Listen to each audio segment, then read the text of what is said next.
Hey everybody, and welcome back to Sip and Talk. Hey everyone, sometimes you're like just scrolling online and you come across something that just makes you stop and go, huh?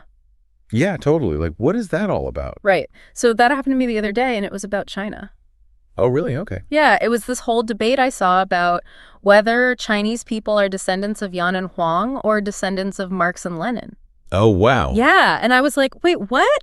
Those are like two totally different things. Like, how can you be both? It's a big question, right? Mm-hmm. Gets it what it even means to be Chinese these days. Exactly. Like, Is it one or the other, or is it both? What's the deal? And especially that whole Marx and Lenin thing, like, what does that even mean for people, like, on a day-to-day basis? Right. You don't see other countries doing that. You don't see, like, the American president going around saying, oh, I'm a descendant of, like, Thomas Jefferson or something. Yeah, it's a really interesting point. Is like, when you say descendant of Marx and Lenin, it's really talking about the ideology of China. Yeah. The political system, the social system. Like, the PRC is built on those ideas.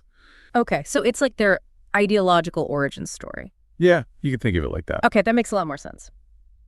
So today we're going to look into this whole question. We've got a bunch of different sources. We've got some YouTube discussions, some think tank analyses on Chinese nationalism. We've got stuff from the Chinese diaspora, even some background on Marxist ideology itself. Cool. And our goal is to figure out what this debate even tells us. Like, why is this question so important?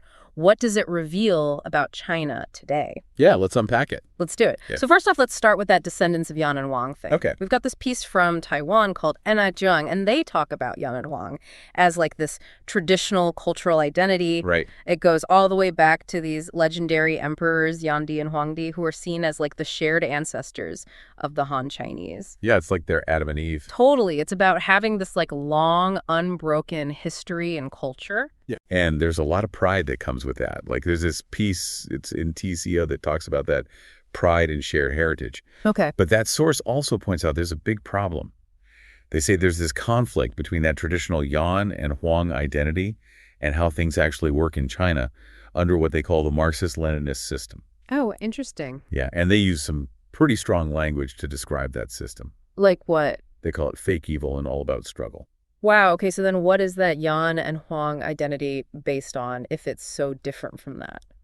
Well, it's really tied to this belief in a divine order, this idea of karma, that your actions have consequences. Okay. And there's a big emphasis on spiritual cultivation, becoming a better person. Okay. And the morals, the values are really shaped by Confucianism, things like benevolence, righteousness, propriety, wisdom, trustworthiness. So it's a very different worldview than Marxism. Right. It's about harmony, respecting tradition, and feeling connected to something bigger than yourself. That makes sense. But was this idea of Yan and Huang always the main way that Chinese people saw themselves? Not quite. Like, the Sibake piece says the whole Huangdi thing really took off in the late Qing dynasty. Okay. And that was a time when revolutionaries were trying to overthrow the Manchu dynasty, and they wanted to create a distinct Han Chinese identity. Right. So invoking these ancient emperors was like a rallying cry. It brought people together. Sad. So it was kind of political from the beginning. Yeah, in a way. And after that, there was a push for this five races harmony, which tried to include more ethnic groups. Okay.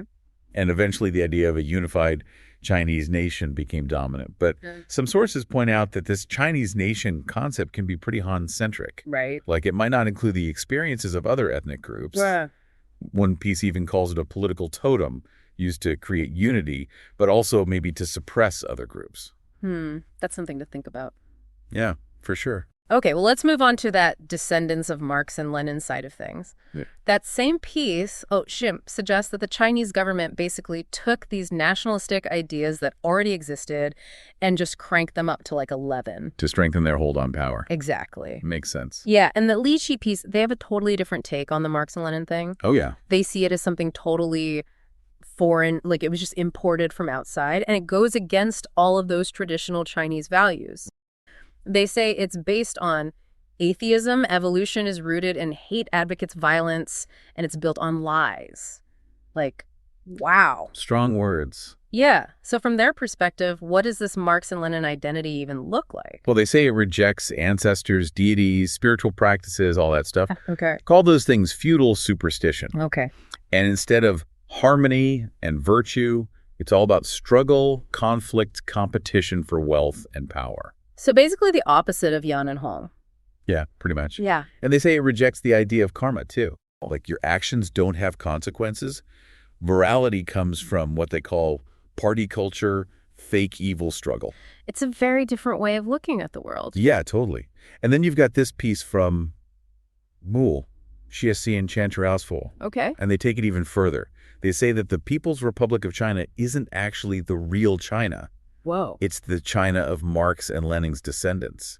Like, they inherited the tradition of Marxism, not the tradition of actual Chinese figures like Confucius or Sun Yat-sen. That's a big statement. Right. They're saying the CCP is basically an outside force, a foreign religion that took over and suppressed traditional Chinese culture. And they even prevent people from learning about other cultures too, right? Exactly. They see it as a form of control. Okay, so this all ties into the role of religion and belief systems too, right? Yeah, totally. We've got this article, Yesenchelsky, that says Marxism is about creating a belief dictatorship. Where it's the only right way to think. Right. Yeah, this article says that Marxism wants to get rid of all other religions. And they even quote Marx himself saying that religion is the opium of the people. Right, because they thought religion kept the working class down. Yeah. And this article highlights how Marxists wanted to make atheism the official belief and overcome religion through science, or just get rid of it completely. And then Lenin even said that you have to fight against religion as part of the class struggle. So it's not just a disagreement. It's about actively trying to dismantle religion. Got it. So why has the CCP been so insistent on this Marx and Lenin descendant identity? Well, the Juval piece says it's a way for them to keep control within China and to push their agenda internationally. It's about power. Exact. And then there's this really critical piece that says adopting Marxism has actually hurt Chinese society. Like, really damaged it. Yeah, they talk about how children were encouraged to denounce their parents during some of those political movements, and how Confucian values were suppressed. Oh. They put the blame for a lot of China's problems on Marx and Lenin. That's a really harsh critique. Yeah, and they say that the CCP needed a new ideology after they overthrew the old system. To justify their rule. Right, and Marxism-Leninism was already there ready to go. It gave them that structure, and it put the party at the top. And as another source says, it's evolved into Xi Jinping thought now. Right, so it's still going. Exactly. And by connecting their legitimacy to this ideology, the CCP is saying that rejecting them is the same as rejecting China. Wow, so it's all tied together. Right. So why don't we see this in other countries? Why don't other countries tie their identity to one specific person or ideology like that? Well, that Fu Daichoa article talks about how Western nationalism was more about fighting for independence and self-determination. Okay. It was focused on the nation state. And that's different from the Chinese idea of the Middle Kingdom. Right, the center of the world. Yeah, so that created a different kind of nationalism. And in a lot of countries with more diverse histories and cultures, national identity is based on broader things. Like shared stories or values. Exactly. Like, they might have founding myths or core values, but it's not always tied to one specific figure like it is with the CCP and Marx and Lenin. Okay. Plus, China had all those foreign invasions, and then the CCP came to power through revolution, so they really needed a strong ideology to legitimize themselves. They needed a new story. Yeah. So do people in China today actually think of themselves as descendants of Marx and Lenin? Like, is that how they see themselves? Well, it's complicated. That Tunos VCPs asks how the younger generation reconciles those two identities, the Yan and Huang one and the Marx and Lenin one. Right. And they also talk about the government trying to mix traditional culture with Marxist ideology. Yeah, like there's been a revival of traditional Chinese culture, haven't there? Right, like Hanfu. That traditional clothing has become really popular. Yes, I've seen that online. It's a way of connecting with that Yan and Huang heritage. Right. But at the same time, the government is still pushing Marxist values and Xi Jinping thought. So there's this tension there. Yeah, they're both happening at the same time. And overseas Chinese communities often have different views, too. Oh, how so? They often emphasize their cultural heritage more than the political label of Marx and Lenin, especially if they're critical of the government. So where you are in the world can affect how you see your identity. Exactly. And as that same piece points out, Marxism in China has changed over time. Right. It's gone through Mao Zedong thought, Deng Xiaoping theory, and now Xi Jinping thought. So it's not the same Marxism as it was back then. Right. So maybe Chinese identity has become a kind of hybrid of all these things. And even the global communist movement has different opinions on China. Oh, really? Yeah, some see it as a socialist leader, while others say it's abandoned true Marxist principles and become capitalist. So even that Marx and Lenin label is up for debate. Exactly. And we can't forget about how the outside world views China either. Like, that same piece talks about stereotypes like the Yellow Peril and the Red Scare that have shaped how people see China. Those have had a huge impact, haven't they? Definitely. They create this complicated background for understanding Chinese identity. And then there's the digital age. Oh, yeah. Everything's online now. Right. So you see this mix of people expressing pride in Yan and Huang and the government promoting Marxist values online. Yeah. It's like people are picking and choosing what parts of their identity to emphasize. So it's even more complex now. Totally. Now, before we get into how the CCP has connected the idea of China to itself and its ideology, we should take a quick break to give a shout out to our friend, Mickey. Oh, man. You guys have to check out Mickey's YouTube channel. It's called Mickey to Life. He's awesome. Seriously, he's living the dream. He does travel vlogs, whiskey reviews, unboxings. I love his whiskey reviews. He knows his stuff. And he makes his own music, too. Like, he's super talented. And he's hilarious. Right. He's so funny. I remember one time we were on a road trip together, and he somehow found all these amazing dive bars and hole-in-the-wall restaurants. Like, he just has a knack for finding the coolest, most authentic experiences. Yeah. His travel vlogs are the best. You can just tell he's having so much fun. And his whiskey reviews are seriously informative. I've learned so much from him about different types of whiskey and tasting notes and all that stuff. Yeah, and his music's super catchy. I've got a couple of his songs on my playlist. So yeah, definitely go check out his channel. It's called Mickey to Life. You won't regret it. Okay, so back to Chinese identity. Okay, so we've talked about those two big identities, but now we need to talk about how the CCP has basically made China and its ideology inseparable. Right. They've really tied those two things together. Yeah. The Lucia article says that the CCP is basically doing what Chinese dynasties have always done. Saying they are China. Exactly. They say they're the only true representative of the Chinese nation, its history, its future. So if you question the CCP, you're questioning China itself. It's a powerful message. And then that Yoshi piece comes back and says, no, the CCP doesn't represent the real China at all. They see it as an imposter. Right. They say it's a foreign ideology that took power and is forcing itself on the Chinese people. It's a very different perspective. And then that article about Marxism and religion, Yoshi, it shows how Marxism wants to be the only truth.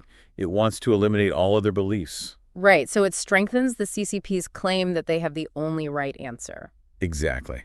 They present Marxism-Leninism and now Xi Jinping thought as the guide for China's future. So they're saying they're essential for China to succeed. Right. Challenging the party becomes the same as challenging China's future. It's a way to hold on to power. It's really smart, but also kind of scary. Yeah, for sure. So to sum up, it seems like this whole Yan Huang versus Marx-Lenin thing is way more than just a history lesson. It's about the soul of a nation. Right. It shows the tension between China's long history and culture and the political ideology that's been in charge for decades. And it's a tension that's still playing out. Yeah, and the CCP's focus on being descendants of Marx and Lenin is tied to their origin story, how they came to power and how they stay in power. It's all connected. And this is different from how a lot of other countries see themselves. Definitely. And in China today, you have this mix of these different ideas about identity, both inside and outside the country. It's complex, and it's constantly changing. Yeah, and the CCP is working hard to make sure their ideology is seen as part of what it means to be Chinese. That's a key takeaway. Okay, so this question of who Chinese people are descended from is a deep dive into history, ideology, power, and what it even means to be Chinese in the world today. What's fascinating is that you have these two totally different ideas about identity, the ancient cultural one and the more modern political one, and they clash. Sometimes they coexist, and they both shape how people see themselves and how the world sees China. It really makes you think. So for everyone listening, what do you think is the most important thing shaping Chinese identity in the 21st century? Is it that Yan and Huang story? Is it the influence of Marxist ideology? Or is it something else entirely? Something to think about. Definitely. Well, that's all the time we have for this deep dive. Thank you all for joining us and exploring these ideas with us. It was a great discussion. We'll see you on the next one.